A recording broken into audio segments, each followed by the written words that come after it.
já estamos de volta com o quarto e último bloco do Roda de Entrevista, que recebe a presidente da Agência de Habitação do Mato Grosso do Sul, Maria do Carmo Rosário, também secretária de Educação, não, de Habitação, né, secretária, daquele estado. Edrize, eu te interrompi, você falava sobre criatividade e habitação, não era isso? Isso. Esse fórum que foi realizado aí, Fórum Nacional de Habitação de Interesse Social, 63ª edição, discutiu, né, nas rodas ali de debate, como enfrentar a crise com criatividade. Como, secretária, fazer isso hoje? Foram os temas que a gente até já abordou aqui, né? O cheque moradia é uma solução de criatividade. Essa experiência do Paraná, da criação de um fundo, a própria experiência do Mato Grosso do Sul, que nós citamos aqui, esse APPP de São Paulo, que vocês mesmos aqui apresentaram, são soluções que foram apresentadas, vamos dizer assim, que são soluções caseiras, cada um criou a sua solução, procurando aí criar um fomento, né, para a construção e criar um ambiente favorável para que a habitação se desenvolva. Também não dá para usar a criatividade em todos os lugares, né? Cada lugar com a sua criatividade. Porque assim, embora a criatividade sozinha, sem aporte de recursos, seria impossível, né? Então, você vê que todas essas soluções alternativas e criatividade que nós estamos falando, ela envolve mais recursos. Então, o que acontece é que você consegue, às vezes, produzir habitação barateando o custo, porque você envolve o cidadão, ou através de uma captura de financiamento, como foi o caso aqui do estado do Mato Grosso do Sul, que eu dei o exemplo. No caso de Goiás, o cheque moradia, o cidadão também está participando com os seus recursos, porque ele também ajuda com a questão da mão de obra. Então, essa criatividade são desenhos diferentes, mas não tem como achar, não tem milagre. Ninguém vai produzir habitação sem recursos subsidiados, isso é impossível. E isso a gente tem que ter muito claro, assim. Milagre não existe. Existe aí criatividade, soluções, criar um desenho novo de participação. O cidadão entra com uma parte, a empresa com outra, o estado, o município. Existe aí novas formulações, mas sem subsídio é impossível. Isso é só um milagre, né? Sem não, subsídio. Aí seria milagre de Deus. Seria você poder dividir em milhões de parcelas, dos mas pães sem dar aí, nenhuma né? entrada. Não tem como, não é impossível. Essa participação do cidadão nesses programas, então ela tem sido fundamental. Nos fóruns de participação de casa própria, quando tem reunião para ver quem vai ser beneficiado, no caso, sorteado e tudo mais, como é que é bem-vinda as ideias deles? Eles dão as ideias deles, eles participam, além da mão de obra, eles participam com as ideias também, como é que devem ser os programas? As ideias são acatadas, como né? é que pode ser melhorado? Essas ideias são acatadas? Sim, olha, o próprio Ministério das Cidades tem o Conselho, né? O Conselho Nacional das Cidades. E esse conselho é exatamente o espaço democrático aí onde está lá a sociedade civil, os movimentos sociais, existe essa discussão e é um debate, né? E você falou aí da participação do cidadão, mesmo nesses empreendimentos que são fortemente subsidiados e são entregues à população, às famílias, é fundamental a sustentabilidade, para a sustentabilidade desses empreendimentos, a participação da família, porque ela vai ter que pagar o seu condomínio, se for um prédio, por menor que seja, se esse condomínio não for pago, isso vai ao caos. Então, um dos temas também que foi abordado no seminário foi como trabalhar, o trabalho social que é feito com essas famílias. Porque a família está indo, às vezes ela morava de forma isolada, às vezes morava até numa moradia informal, quer dizer, não pagava às vezes água, às vezes não pagava luz, passa para uma moradia formal, ela tem o bônus, mas ela também passa, exatamente por estar numa formalidade, a ter vizinhos, a ter que respeitar determinadas regras de convivência. E o objetivo do trabalho social é exatamente preparar essa família, do ponto de vista de planejamento familiar, quanto é, olha, você tem que ter a reserva aqui para conta de água, para conta de luz, quanto é que a família... Então, esses treinamentos, eles são muito importantes. Então, você vê que o envolvimento, o conjunto dos parceiros, em qualquer situação, ele é fundamental para o sucesso, inclusive depois de entregue. Porque se essa habitação for entregue e depois as famílias não cuidarem dela, como é que esse conjunto vai ter sustentabilidade? Não vai ter. Então, essa preparação do trabalho social é também sine qua non. Importante, né? Secretária, a senhora falou, a gente se fala muito sobre as regras antes de conseguir uma habitação, né? Entrar no programa. Agora, depois que a pessoa adquire o imóvel também, ela tem que cumprir algumas coisinhas, né? Que regras seriam essas? Não, se for um financiamento, evidentemente que ela tem que pagar a sua prestação de financiamento do FGTS. Se for o da faixa 1, que nós estamos dizendo aqui, ela tem que pagar. Se ela tiver no condomínio, ela tem que pagar seu condomínio, ela tem que respeitar as regras urbanísticas do município. Ela não pode ampliar aquela casa de qualquer maneira ou usar a casa para um comércio. Isso aí, essas regras que ela cumpriria... Não, e para vender é o seguinte, hoje no FGTS não tem restrição. Quando você vai para a faixa 1, que nós estamos dizendo, ressaltando aqui, faixa 1 são aquelas famílias que são fortemente subsidiadas. São as famílias que ganhavam até uns 600, depois agora na terceira etapa foi para 1.800. Ela não pode, ela é proibida de vender aquela moradia. Se for do programa FAR ou se for do FDS, ela não pode vender, ela é proibida de vender durante 10 anos. Quer dizer, aliás, ela pode vender desde que ela devolva integralmente o subsídio que ela recebeu do governo e quite a sua casa. Aí ela pode vender. Mas o que se faz muito é contrato de gaveta, né? E outra coisa, todas essas famílias que são beneficiadas, o nome dessas famílias, eles ficam cadastrados num chamado-se CADMUT, que é Cadastro de Mutuários. Então, se essa família vender a casa e depois for para outro lugar do Brasil, ela não vai mais acessar uma moradia porque ela já recebeu um subsídio. E eu acho que isso está correto, porque essa família recebeu um subsídio do poder público, ela não pode receber um segundo, ela já teve a oportunidade dela. E esse cadastro, quem tem acesso a ele é a Prefeitura, o Estado e o próprio governo federal, porque...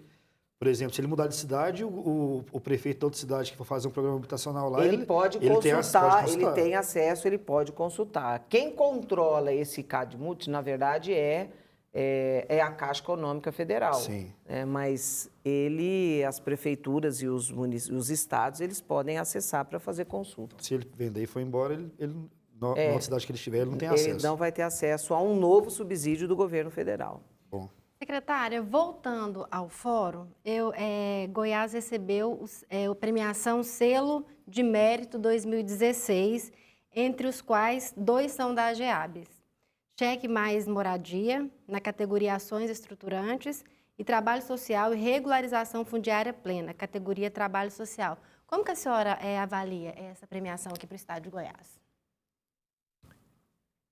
Bom, eu já vou ficar até suspeita para falar, porque eu já admiro muito cheque moradia, tanto que eu já disse aqui que nós queremos até ver se a gente consegue implementar no nosso estado. Então, eu acho que foi muito merecido o cheque moradia, acho que foi merecido, é um bom exemplo a ser seguido, e o trabalho também de regularização fundiária e trabalho social que o estado está fazendo é fundamental, pelos comentários, inclusive, que a gente já fez aqui. Então, eu acho que são experiências exitosas e que merecem ser de conhecimento. O objetivo foi esse, para que outros estados, outros municípios conheçam e possam depois reaplicar essas ideias, né?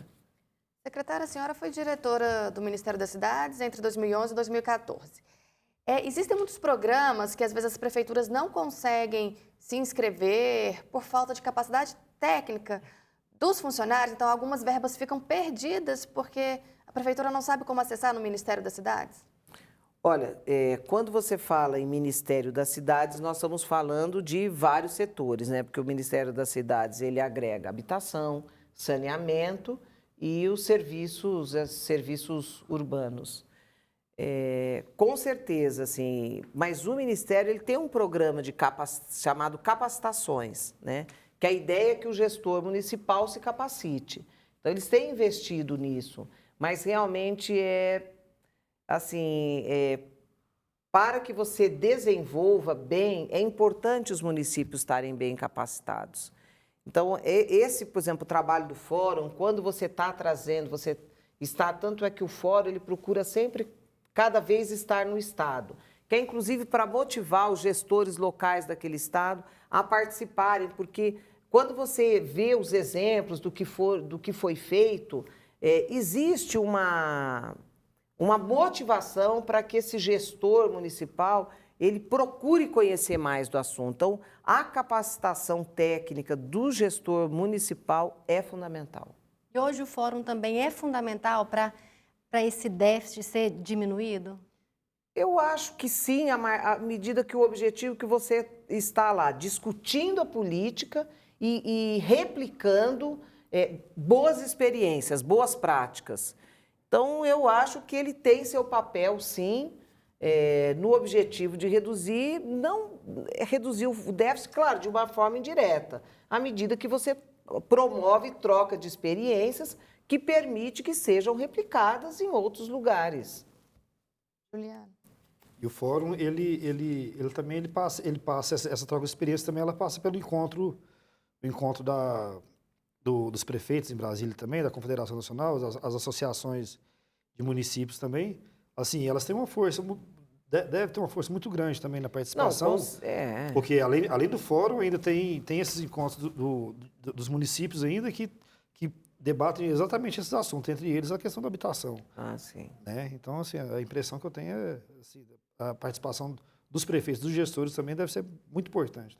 Não, assim, à medida que o fórum traz para a mesa de discussão quem formula a política. Então, é uma oportunidade ali de um diálogo, de troca de ideias, de forma muito clara e objetiva. Então, tudo isso ajuda na discussão da formulação da política. E o objetivo é um só, é conseguir atender a população que necessita de moradia. Qual que é o maior desafio hoje na área de habitação?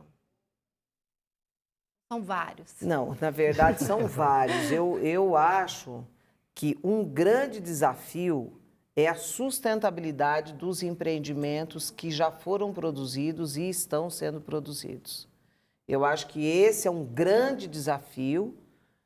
O desafio também de você conseguir ter fontes de recurso para o subsídio. Eu acho que, assim, se eu dissesse qual o maior desafio? O maior desafio, eu acho que é você conseguir fazer uma discussão na política para que a gente conseguisse ter recursos perenes. Por exemplo, o programa Minha Casa Minha Vida, ele é maravilhoso, mas ele é um programa, né?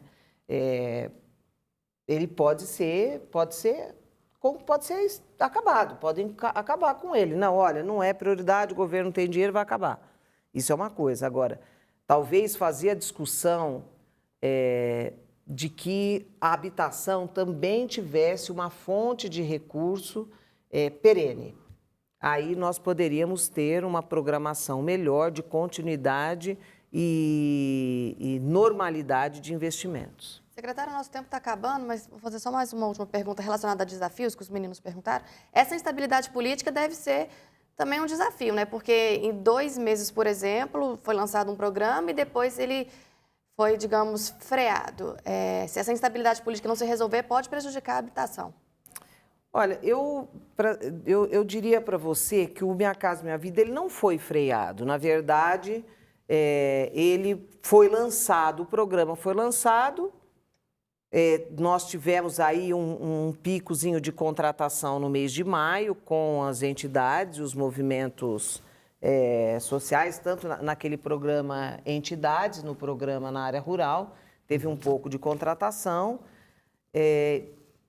Mas nos outros programas, a não ser o FGTS, que nunca parou, reduziu, mas nunca parou, nós não tivemos... O que eu acho assim, agora o que nós precisamos é da sinalização clara e objetiva. Vamos continuar, aonde está a meta, quantas casas vai poder contratar, e esse é a pergunta aí que nós todos estamos esperando ter clareza para retomar as contratações. Infelizmente, nosso tempo acabou. Eu quero agradecer muito a presença aqui da Idrisa Borges, da TV Assembleia, também do Juliano Cabral, da Rádio Brasil Central, a nossa convidada, a presidente da Associação Brasileira de Coaps, Maria do Carmo Avezzani, também secretária de Habitação daquele estado, daquele estado do Mato Grosso do Sul, né? Muito obrigada, secretária. Eu que agradeço a oportunidade e parabéns aí pela essa roda de Entrevista. Roda de entrevista. Obrigada, gente. Obrigada pela Nossa, oportunidade. A gente que Obrigado, agradece. senhora.